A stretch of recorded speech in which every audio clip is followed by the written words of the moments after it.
Greetings, book lovers everywhere, and welcome to E-Train Talks. Now, you all know who I am. I'm E-Train, 11-year-old literacy advocate, blah, blah, blah, blah, blah.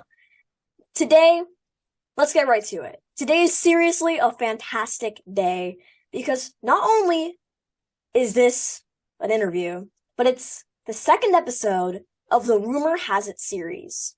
And I'm also extremely thrilled because I'm zooming in from the great country of Canada,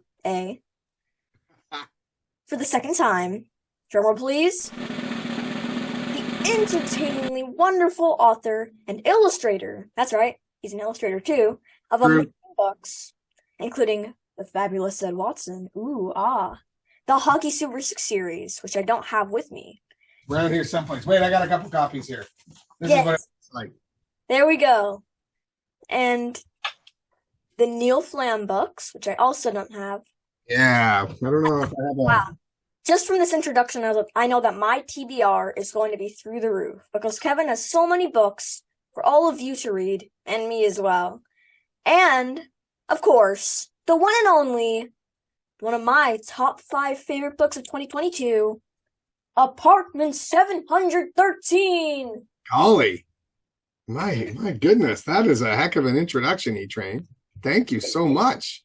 Well, thank you for joining me. I'm super duper thrilled because, as I said, Apartment 713, not just one of my top favorite books of this year, but also it's probably one of my favorite books ever. It really tackles the theme of time travel brilliantly, and I've never read a book like it. I've read so many novels, and they're all really unique in their own ways, but Apartment 713 is just unique in a way that I've never read anything like it. Golly. And I hope that one day there will be a lot more books like Apartment 713.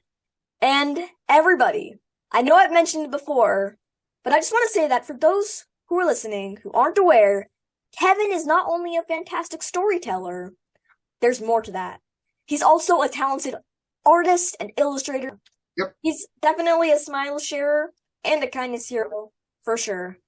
So thank you for always lifting up our days with your charming artwork. And I've been anxious to talk to Kevin because rumor has it he has a new book out, and my listeners and I want to hear all about it. So without further delay, All right. will you tell us about your new book? So what do you want to throw my way first? So speaking of a reading, we're actually going to dive into that right now. If you're okay. Yeah, I'm okay with that. 13 excerpt, everybody, and it's written by Kevin himself.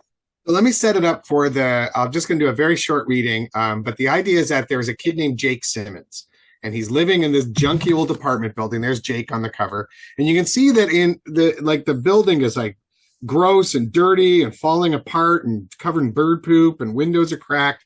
He hates it, but he's there because his mom has lost her job, her girlfriend left, everything's just kind of like falling apart, and Jake is being carried along in his mom's bad way, bad luck, I guess is what she calls it.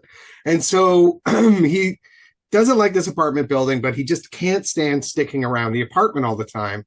So he eventually helps the superintendent, Danny, to sort of take care of all the weird things that suddenly emerge about this building, like weird hidden elevators and weird hidden animal mouths that open up and reveal the garbage chute and the strange people that live there. And what happens, this is not a spoiler alert, but what happens is that Jake starts to have a change of heart. And he kind of likes the people that live there. They're weird and quirky and down on their luck, but they've got kind of a charm that he falls in love with. And he starts maybe even starting to fall in love with the building. But then one day he is visiting Danny down in the superintendent's office, and they get a letter that says the Regency, the building that they live in, is going to be torn down. And exactly, he's devastated. Danny's devastated. Now, there's one thing he's told. Down in the superintendent's office, there's a whole bunch of buttons that light up if somebody needs help in their apartment. And one of those is completely taped over, and it's the light for apartment 713. And in fact, Danny at one point says to Jake, you can't go in there. You're not allowed to go in there. You can't go in there. It's off limits. But this is going to bring me to my reading. So let me pull out my E-Train bookmark, and I'll pick it up here and do a very quick reading. So Jake sitting down. So Jake is sitting in the superintendent's office, and the light starts flashing. Jake got on his tiptoes, peering at the board to make sure. Yes, the light was blinking on and off, growing brighter each time. The layers of ancient tape came loose and floated to the ground. So he figures that it could be Danny calling him from apartment 713. So he grabs the keys and he runs up. He knocked on Delaney's door. That's one of the guys who lives on the 7th floor. There was no answer. So he wasn't in there. Danny wasn't in there. Then Jake heard a faint hum and leaned his ear to the door. But the hum wasn't coming from Delaney's apartment. It was coming from across the hall and apartment 713. Jake turned and walked up to the door. The hum was very low from deep inside. He leaned an ear against the wood. It felt warm. His toes felt warm. Jake looked down. A weak strip of yellowish light now snuck out from underneath. It spread bit by bit across the floor and up the door. The places where the light hit seemed less worn, less marked up. The brass doorknob was suddenly shinier. The tattered wallpaper around the doorframe seemed to have been repaired and cleaned. "This is weird," Jake whispered. He raised his hand to knock. The keys clutched between his fingers. But then he heard voices inside, talking excitedly, arguing, and suddenly there was a loud crash and a cry of "Help! Help!" Someone needed something, and it was up to Jake to see who and what that was. He jammed the key into the lock and he turned it. The door swung open, pulling Jake along with it. He'd stumbled onto a carpeted floor, and the door slammed shut behind him. Oh no, he'd left the keys in the lock. He reached back and grabbed the doorknob and pulled and pulled and pulled, but it refused to open. There was an even louder scream from inside the apartment that made the hairs on his neck stand up. He'd made a terrible mistake. He'd thought he could help, but now he was trapped. "Jake, you doofus," he said. He heard footsteps. He didn't dare turn around. The door refused to open, and Danny had told him not to go into apartment 713. And Jake was about to find out the horrible reason why. Da, da, da, da. Yes, cue some very ominous music for that, and what a cliffhanger. And everybody, to find out what happens next, I'm sure you're all dying to know, because Kevin left you on a very suspenseful cliffhanger. I mean, now I need to read the book again, because your reading is so... You must have had a lot of practice, because you've done some visits. Well, and I did the audiobook. So actually, if you're interested in audiobooks, I did the reading for the audiobook for this one as well, which was really cool because you're sort of, it's weird to so what happens is that as a writer, you often finish the book months ahead of time. And so I actually hadn't really looked at it until we went into the studio and I read it again. And the bad part of that is that there were some small things I would probably change in the book, like just tiny things that I might change in the book based on how it sounded when I read it out loud. That's so awesome that you get to do the audiobook readings. And I saw on Twitter that so many book lovers absolutely adore the audiobooks. Yeah, so it's been nice. You do the audiobooks for every single book you write? I have done it for a couple. I did it for the first Neil Flambe book, Neil Flambe and the Marco Polo Murders. And then I did it for this one. But those actually, I think they're the only two audiobooks that I have. Audiobooks are a weird, esoteric world that I don't totally understand. I'm more interested in books with pictures and things like that. So yeah. And speaking of those pictures, did you do the cover art for Apartment 713?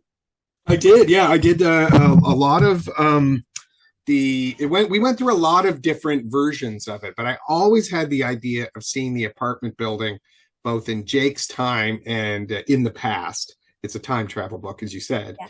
And so I wanted there to be a kind of like almost like you could see time moving back and forth if you looked at the cover between the building now and the building then, and the buildings behind it then and now and everything else. So it is almost exactly the image I had in my imagination, which does not always happen as you're working out ideas on paper. So, but yeah, the other cool thing that the publisher did is that they actually put glass in the windows. So there, you can see it there. Oh, wow. Yeah, so you can actually see the glass in the windows. And a little secret, if you open up the book to like one on top of the other. That is awesome. And your cover art it's a lot more different than many others that I've seen. It's just so much goes into it, so much thought. And as a very bad artist, I wouldn't have thought of doing a kind of like an after then before of the Regency, and Yeah. you have a very talented eye for details. So props. Look at I think I said this the last time we chatted. You're not a bad artist. There's nobody who's a bad artist. What happens Yeah. is that people think they're bad at art because they have an idea that what they're doing on paper isn't matching. Mhm. You are fine as an artist, trust me. And you and I could do a cartooning class sometime where I guarantee you would go, oh, that's what I'm doing. And you'll be like, you will accept and love the artwork you're doing.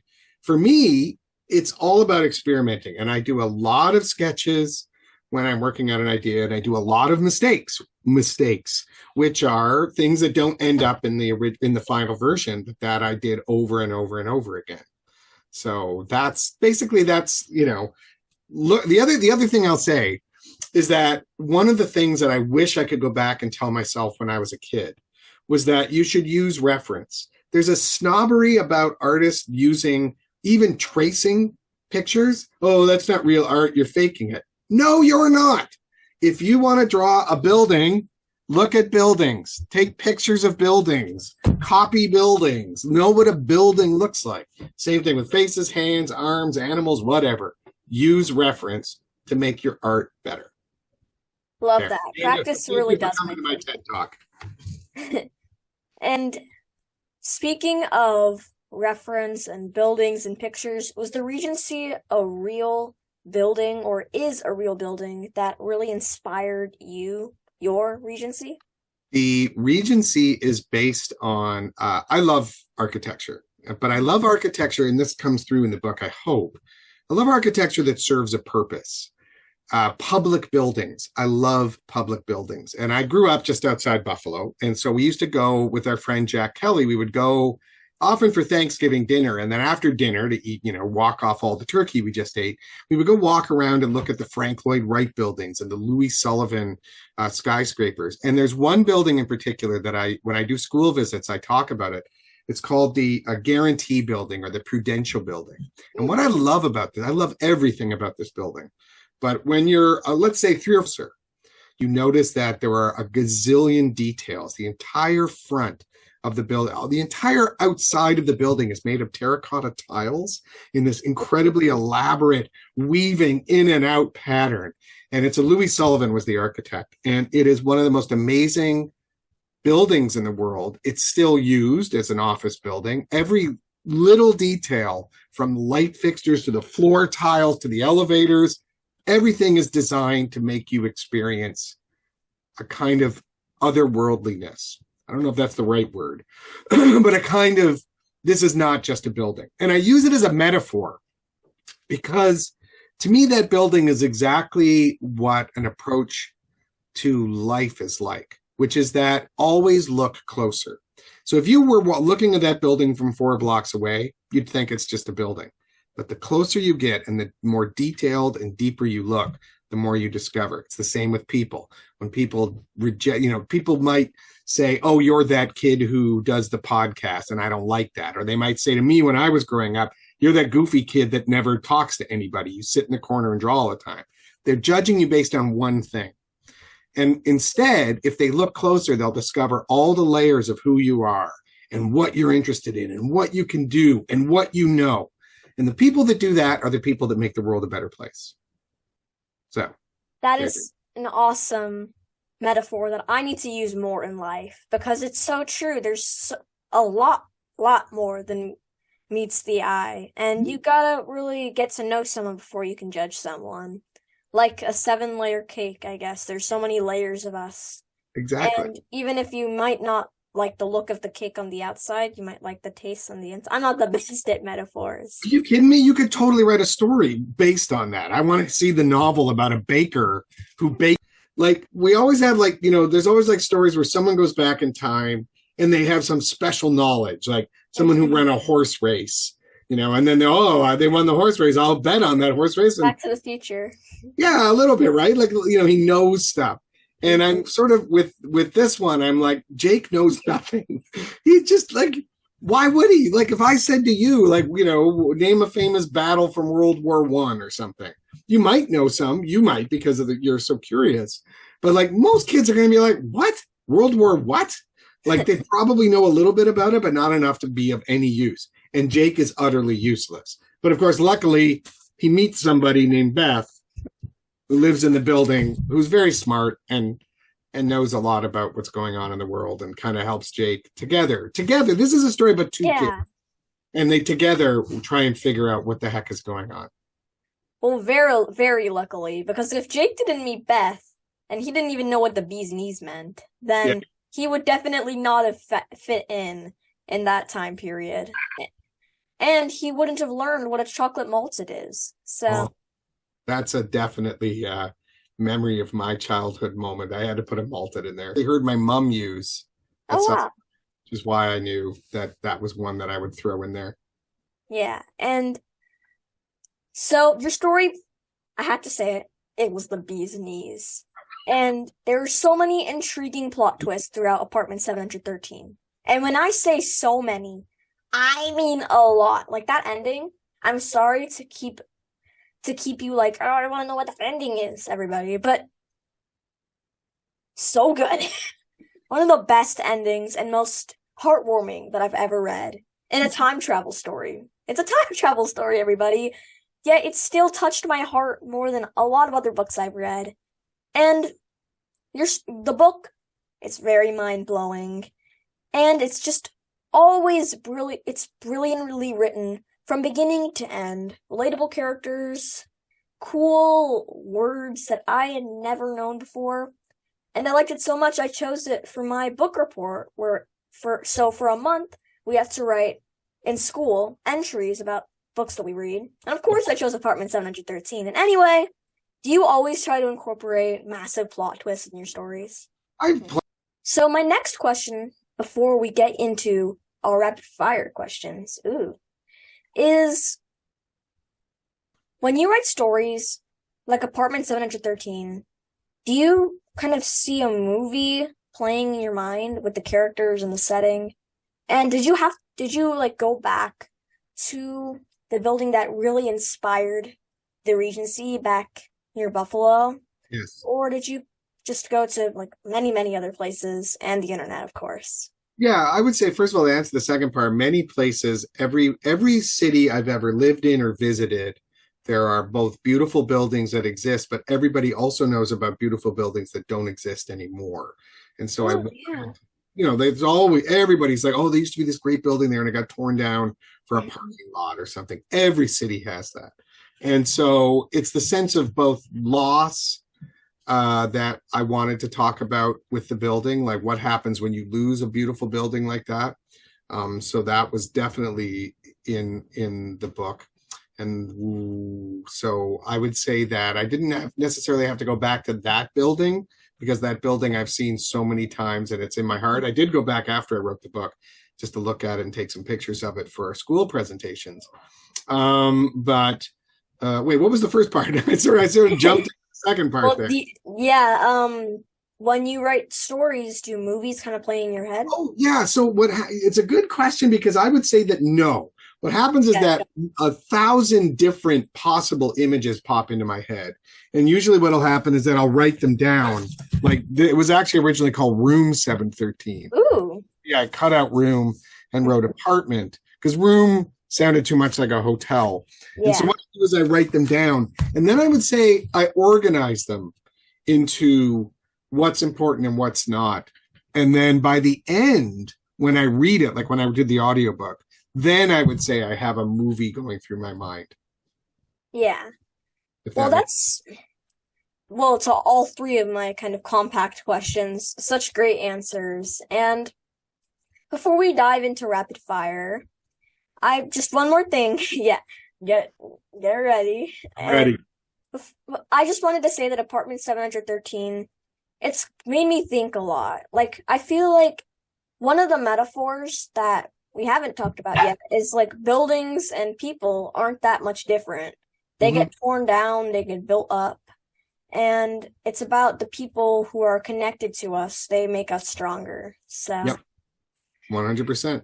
That's another metaphor for a metaphor bakery. And the metaphors that were baked in your story idea. And now I had wearing my Seahawks bow tie and everything.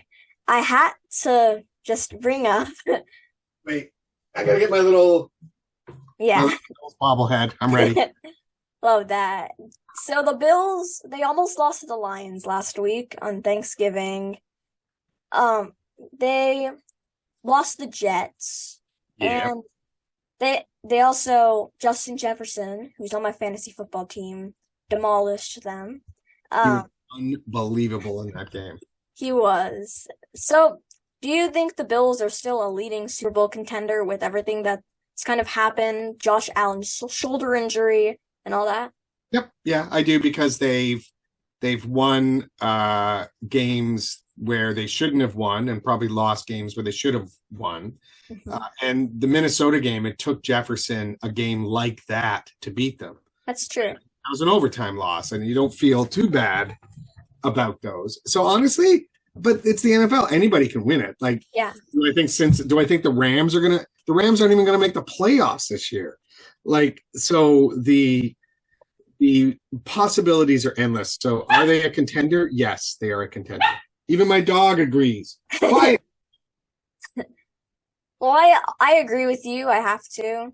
The Bills are definitely a top Super Bowl contender, and I feel like they should have been in the Super Bowl last year, except the coin toss and the Chiefs. Sorry to bring up those bad memories, but Bad. You know what? That's the thing. It's not a bad memory.